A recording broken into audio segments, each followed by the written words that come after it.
Sete cartas do Apocalipse. Vamos iniciar com uma palavra profética. Por que estas cartas foram escritas? Seria talvez a primeira pergunta que muito bem poderia nos vir à mente. A resposta a esta pergunta é muito simples, se não vejamos. Foram escritas porque há uma mensagem específica de Deus a esta igreja, bem como a todos os crentes deste lugar e a Lourdes. Deus é extratemporal, é transcendental no tempo. Em outras palavras, está fora, além e acima do tempo. Ele não só conhece o futuro, como também controla o futuro.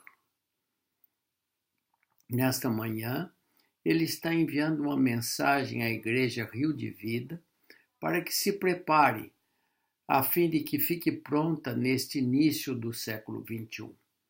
Esta não é uma mensagem para o passado, mas sim uma mensagem para o presente e para o futuro. Estas 7 cartas não são uma mensagem somente para todas as pessoas que nesta manhã se ajuntam aqui, mas também uma mensagem para a nossa nação. Assuma uma nova postura espiritual e moral, revitalizando-se em si mesma. Nós somos uma nação que chegou a se tornar espiritual, moral e politicamente uma pátria corrupta. A corrupção graça a nossa república de norte a sul, de leste a oeste, ou seja, em todos os seus quadrantes. Nós precisamos reverter isto. A nação necessita de um novo começo, e esta é a mensagem da parte de Deus para nós, sabermos como chegarmos lá. A igreja da era primitiva teve seu princípio por ocasião do Pentecostes, Atos 2, tendo a cidade de Jerusalém como seu nascedouro. A igreja primitiva rapidamente passou a ganhar adeptos comprometidos a servir a Cristo por amá-lo e vertiginosamente se espalhou pelo pujante trabalho desenvolvido através do ministério apostólico e pelos primeiros cristãos. A igreja do Senhor Jesus Cristo, estimulada pela perseguição, ganhou logo as ruas e espalhou-se de forma surpreendente, alcançando outras cidades e nações. O apóstolo João, escrevendo às 7 igrejas, as quais não eram as únicas da Ásia Menor, havia muitas igrejas nesse tempo na Ásia Menor, mas estas 7 igrejas estavam localizadas nos 7 maiores pontos de comunicação do Império Romano. Deus sabia que quando esta carta fosse plantada nestas igrejas, por certo alcançaria e se espalharia por toda a terra. Vejamos a igreja de Éfeso, por exemplo. Éfeso, uma cidade portuária no mar Egeu, e por isso estratégica, pois se encontrava na rota dos navios mercantes entre Roma e o Oriente. Muito importante e proeminente na sua época, estava entre as 5 maiores cidades do Império Romano, a saber, Roma na Itália, Alexandria no Egito, Corinto e Antioquia na Síria. Situava-se no extremo oriente da Ásia Menor, atualmente a Turquia. Vamos ler o livro de Apocalipse, capítulo 2, versículo de 1 a 7. Escreve ao anjo da igreja que está em Éfeso. Isto diz aquele que tem na sua destra 7 estrelas e que anda no meio dos 7 castiçais de ouro. Eu sei que as tuas obras e o teu trabalho e a tua paciência, e que podes sofrer os maus, e pusestes à prova os que dizem ser apóstolos, e o não são, e tu os achastes mentirosos. E sofrestes, e tens paciência, e trabalhastes pelo meu nome, e não te cansastes. Tenho, porém, contra ti, que deixastes o teu primeiro amor. Lembra-te, pois, de quando caístes, e arrependa-te, e pratica as primeiras obras. Quando não, brevemente te virei e tirarei do seu lugar o teu caçal, se não te arrependeres. Tens, porém, isto, que aborrece as obras dos nicolaítas, as quais eu também aborreço. Quem tem ouvidos, ouça o que o Espírito diz à igreja. Ao que vencer, dar-lhe-ei a comer da árvore da vida que está no meio do paraíso de Deus. Vamos orar. Pai nosso que estás nos céus, mostra-nos o futuro da igreja, mostra-nos o futuro do Brasil e do mundo através desse livro. Mostra a nós mesmos um novo relacionamento com a verdade. Mostra-nos o que o Senhor quer que cada um de nós e dá-nos a moral, a integridade e um espírito de coragem para vivermos aqui e fazermos aquilo que o Senhor espera que cada um de nós façamos. Na autoridade do seu nome. Amém. Vamos começar com um pensamento. Esta é a revelação dos pensamentos de Jesus. É assim que o livro é chamado. Por que é importante você saber disso? Porque enquanto você não ver Jesus Cristo no livro de Apocalipse, você ainda não viu Jesus realmente. Vamos ver em que circunstâncias João, o apóstolo do amor, recebeu essas revelações. Ele havia sido exilado na ilha de Patmos. Patmos era uma ilha rochosa, com 13 quilômetros de extensão e 7 quilômetros de largura. João era pastor e foi preso pelos centuriões romanos e levado da sua igreja porque ele não confessou que César era o Senhor. Estes que o feriam eram chamados adoradores de César.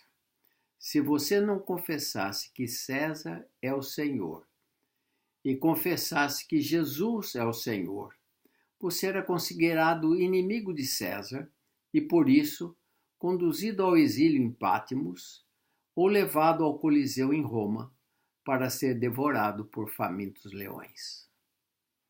O cristianismo custou muito aos nossos antepassados.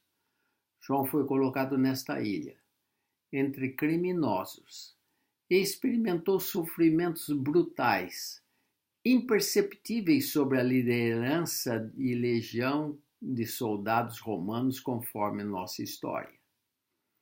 João era um homem simples, um mero pescador da Galileia. Quando ainda jovem, deixou as suas redes para seguir a Jesus. João, agora, tinha um pouco mais de 84 anos, e foi uma brutal condenação para ele. João foi o discípulo que reclinou a sua cabeça no peito de Jesus no Getsêmani. Ele faria parte do círculo íntimo de Jesus juntamente com Pedro e Tiago, seu irmão. João foi quem viu seu mestre ser crucificado ao lado de 2 salteadores. Ao seu lado estava Maria, mãe de Jesus, do nosso Salvador, agora todo coberto de sangue em razão das 39 chibatadas levadas pelo Rétor Cuomo, açoite denominado rabo de gato, por ter em cada extremidade de suas tiras um metal no formato de uma unha de um gato, que dilacerava a carne do penitente, arrancando-lhe pedaços. Ali agora estava Jesus, ensanguentado, com seu corpo todo destroçado, como se um arado houvesse passado sobre as suas costas, sulcando-lhe sua carne e expondo seus ossos.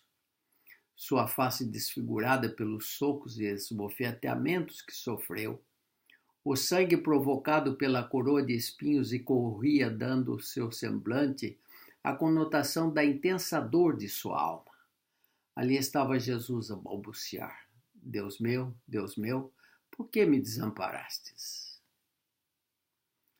Para que se cumprisse a escritura que diz: por breve momento te deixarei, mas com grande misericórdia lhe recolherei. Com toda certeza, pendurado na madeiro, Jesus não parecia nem se assemelhava com os reis dos reis. Não parecia com o Messias que era esperado. Não se parecia com o Senhor dos senhores, mas, contrário senso, assemelhava-se com um perdedor desqualificado. Mas agora, Deus fala da revelação de seu Filho aos santos da igreja. Ele diz à igreja: olha o meu filho agora. A última vez que você o viu foi pendurado em uma cruz, mas eu quero que você o veja agora. Ele não está pendurado entre criminosos do Calvário. Ele está sentado à destra do Deus Pai, nos céus com poder e glória. Ele não está usando uma coroa de espinhos. Ele está usando uma coroa sobre outra coroa, porque ele é o Rei dos Reis, o Senhor dos Senhores. Ele não está na cruz, mas assentado sobre o trono. O abatimento não faz mais parte de seu semblante, mas o seu rosto brilha como o sol do meio-dia. Seus olhos estão agora como labaredas de fogo. Ele é o conquistador da morte. Diante da sepultura, os demônios tremeram quando mencionou o seu nome. Os anjos regozijam e se inclinam diante dele, dizendo: Santo, Santo é o poder todo-poderoso, é o Senhor Todo-Poderoso. Olhe para o meu filho agora, diz o Senhor. Suas mãos não estão pregadas a uma cruz romana. Ele agora tem na palma das mãos todo o mundo e os 7 oceanos da terra. Seus inimigos não puderam derrotá-lo. Roma não conseguiu matá-lo. Os fariseus não puderam detê-lo. A cruz não foi capaz de contê-lo.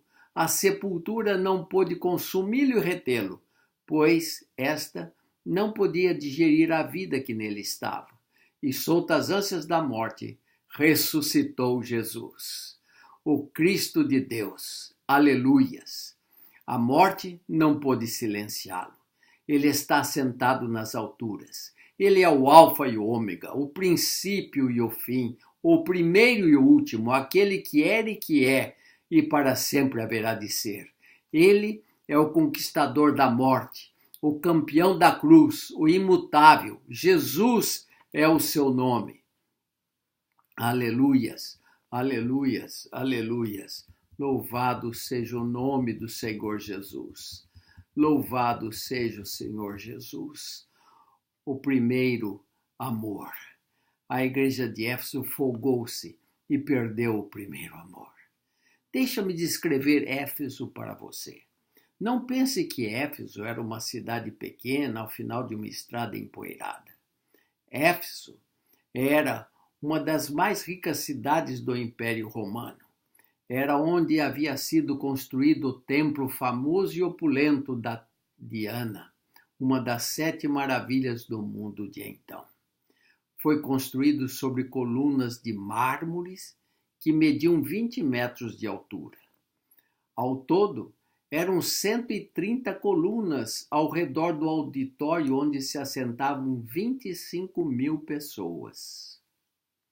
Suas cores eram azuis, dourada e escarlate. E 37 dessas colunas eram decoradas com ouro e diamantes. Essa igreja era totalmente demoníaca. A estátua da deusa Diana, aparentando-se a uma jovem da idade de 12 a 19 anos, era toda coberta de rosas e os seios descobertos que significavam fertilidade. O templo era repleto de prostitutas e imoralidades sexuais de toda sorte eram praticados dentro dele. A história nos ensina que a imoralidade no templo de Diana era pior do que a que assistimos hoje. Diana era filha de Júpiter e Latona, irmã gêmea de Febo, deusa da caça e da lua. Suas festas eram feitas no dia 13 de agosto. O livro de Atos dos Apóstolos, no capítulo 19, versículo 23 a 28, fala da preocupação dos ourives, especialmente Demétrio, que fazia de prata nichos de Diana, dando muito lucro aos artífices. A liderança masculina, a masculinidade não começou em Éfeso, mas sim em Gênesis 3. Adão estava no jardim do Éden. E Deus perguntou a ele: "O que está errado com você, Adão?" Ele respondeu: "Não tenho com quem conversar." Deus disse a ele: "Vou fazer para você uma companheira ideal, uma mulher que ninguém jamais viu uma delas antes. Uma pessoa que irá cozinhar para você e lhe servir a comida.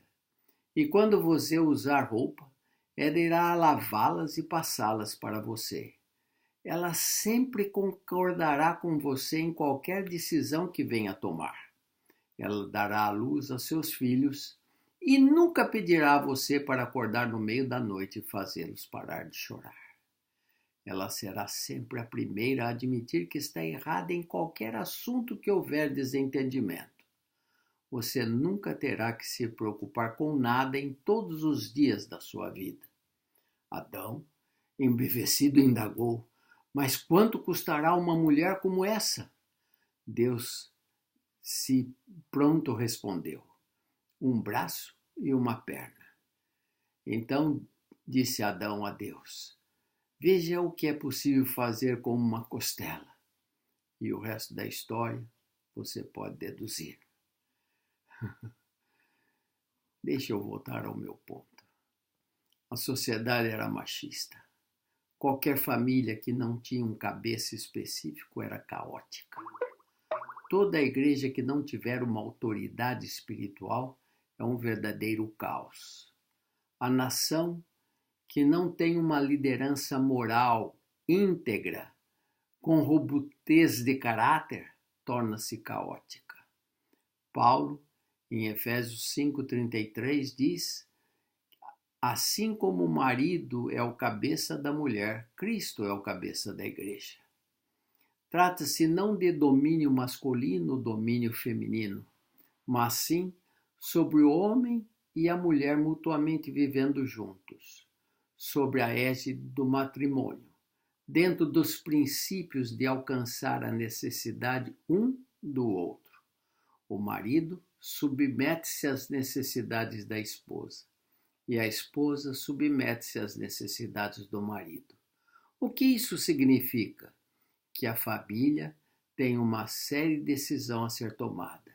O marido, após discutir, decide qual o caminho a tomar e a mulher prepara o lar para segui-lo.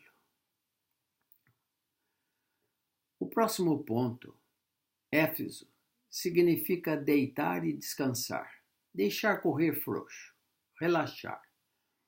A maioria das igrejas, me abstenho fora qualquer juízo de razão, tem se tornado como a igreja de Éfeso. Elas perderam sua paixão, o primeiro amor, perderam o zelo pelo evangelismo, deixaram de ser igrejas missionárias e os membros tornaram-se cristãos mornos. Eles não desejam algo mais, novos patamares espirituais. Estão satisfeitos com os que já o têm, com os que têm. Branqueteiam-se consigo mesmos.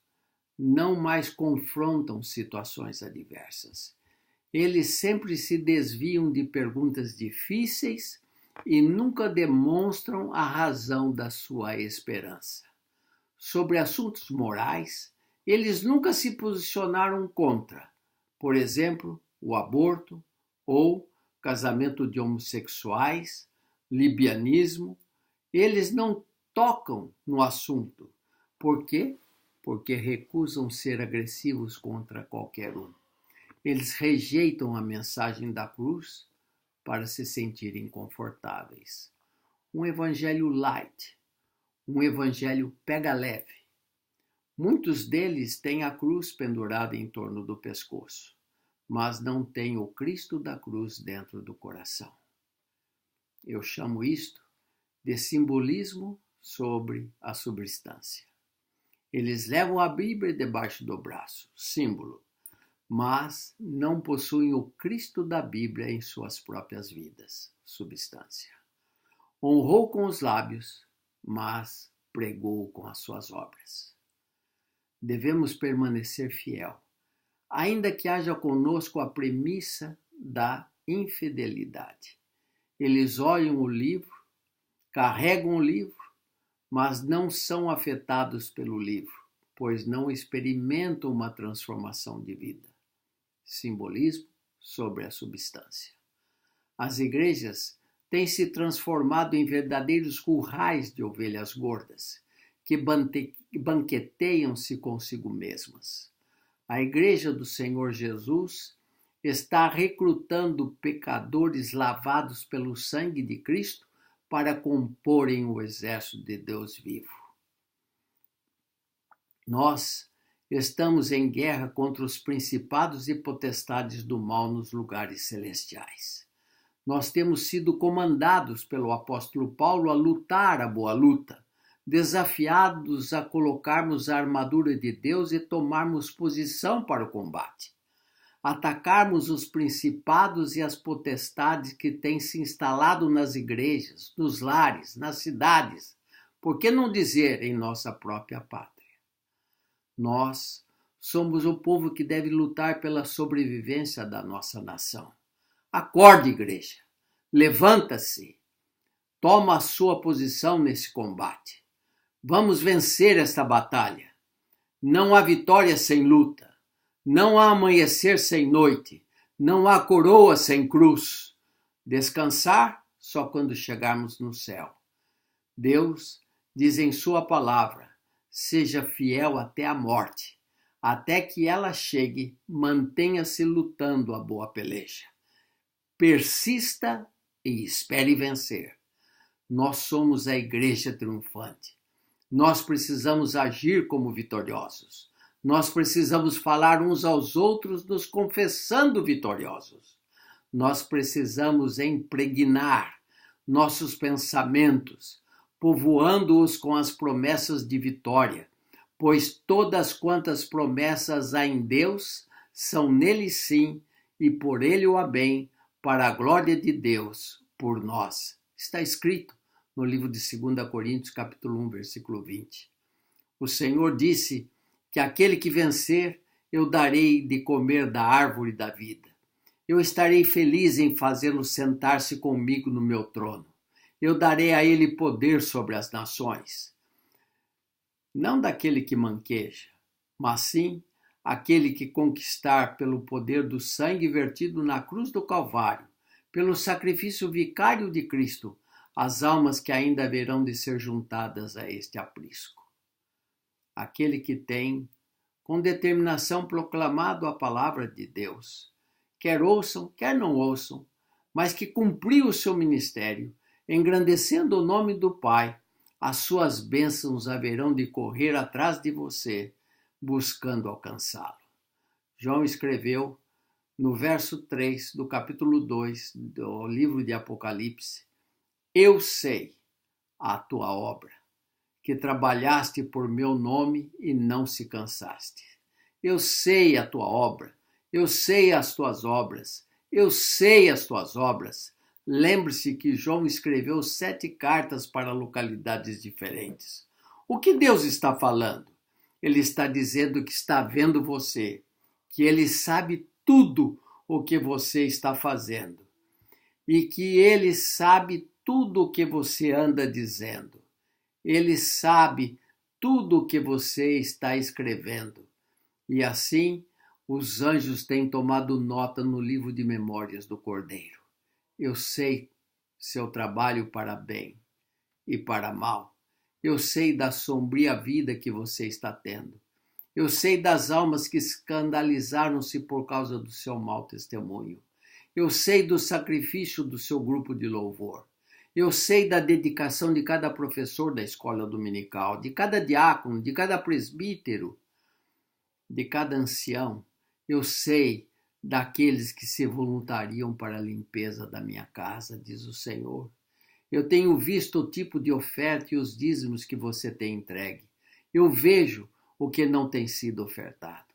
O Senhor conhece o dia em que você parou de dançar diante da presença dele, em razão de você ter deixado de olhar para a arca, de você desejar ser politicamente correto e espiritualmente desprezível. Bem, como ele também conhece os matrimônios que foram curados em seus relacionamentos em razão dos seus conselhos. Ele conhece as traições pelas quais você tem passado. Ele sabe dos lobos no meio das ovelhas. Ele sabe do seu sofrimento e estresse em razão da sua chamada. Ele conhece todos os detalhes. Ele conhece a dor que a sua língua afiada e cheia de veneno tem causado às pessoas, com a desculpa deslavada de proclamar a sua alta santidade. Ele conhece o pecado secreto do seu coração, no qual você tem constantemente recusado se arrepender. Eu sei, lhe diz o Senhor. Existe o juízo final que está perto de acontecer, e neste dia você terá que responder ao Senhor. Eu terei que prestar conta ao Senhor por toda a palavra, pensamento ou ação. A única chance que você e eu temos de não precisarmos responder é se você e eu, arrependidos, pedirmos perdão a Deus. Ele, muito feliz, haverá de lavar os seus pecados e lançá-los nas profundezas do mar, e não haverá jamais de lembrar-se deles. Ele apagará com o sangue do Cristo Jesus os seus pecados. Então continuou João a escrever: Eu sei o seu trabalho. Qual a diferença entre trabalho e labor? Muitas. Labor é você trabalhar com intensa dedicação por longo período de tempo. Labor carrega consigo a conotação de ir além e acima da rotina de trabalho de 8 horas diárias. Nada funcionará em sua vida até que você labore. Nós temos um Deus que trabalha incessantemente por nós até hoje. O único lugar que você acha sucesso antes do trabalho é no dicionário, não na vida prática. Apóstolo Paulo diz que o que não trabalha não deve comer. Se nós aplicarmos esse princípio na vida prática, por certo, revolucionaríamos a nossa sociedade em 7 dias. Acabaria a miséria, a indústria da seca do Nordeste estiolaria rapidamente, a reforma agrária sairia do papel para a prática, o crime não mais teríamos, e etc. João continua escrevendo e diz: Eu conheço a sua paciência. Paciência na Bíblia significa ter poder para suportar a dor e relacionamentos difíceis. É a habilidade de você continuar a marchar a despeito de quaisquer circunstâncias adversas. Persistência vence a resistência. Alguns de vocês não são persistentes. Se você tropeçar e cair, isto não faz de você um derrotado, mas permanecer caído, com certo, o fará derrotado. Não fique caído. Levante-se, sacuda os seus ombros, tire a poeira da sua roupa, lave o seu rosto e comece então a marchar para o seu destino. Você é vitorioso através de Cristo, nosso Senhor. As pessoas que dizem, eu gostaria de ter isso, eu gostaria de ter aquilo, você nunca possuirá nada se você não se determinar a alcançar aquilo que você deseja. Um elástico só é bom quando ele é esticado. Assim também como as nossas vidas. Nós só nos tornamos úteis quando estivermos prontos para obedecer à voz do nosso comandante em chefe. Quem, nesta manhã, estaria disposto a assumir uma nova flegmática, um novo posicionamento, alistando-se nas fileiras daquele que de nada tem que se envergonhar, dizendo ao Senhor: Eis-me aqui, Senhor, envia-me a mim. Nesta manhã, quem estaria disposto a fincar um marco na sua vida e experimentar andar consoante os padrões contidos na palavra de Deus, a qual é luz para o meu caminho e lâmpada para os meus pés?